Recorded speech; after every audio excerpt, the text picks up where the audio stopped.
ভিতরে লুকানো আছে $1 বিলিয়ন একটা নিউক্লিয়ার বাংকার। আমরা পাহাড়ের ভেতরে প্রায় 2000 ফুট মাটির নিচে আছি, আর এটা এখনো পর্যন্ত তৈরি সব থেকে বড় নিউক্লিয়ার বম।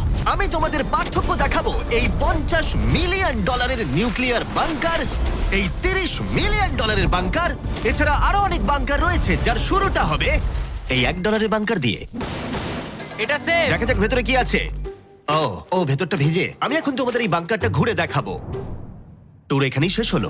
এটা এক ধরনের শিপিং কন্টেনার যা মাটির নিচে চাপা পড়ে রয়েছে। এটা এখনই বেঁকে যাচ্ছে। ওরা আমাকে এটার দাম $1 কেন সেটা বলবে। আমি বলতে চাইছি এটা এক্সপ্লোশনের পরেই হয়েছে। তোমার কি মনে হয় এই বাংকারটা বোমটাকে সার্ভাইভ করতে পারবে? না। দেখা যাক তাহলে। বোমটা ফেলো। হ্যাঁ, কি?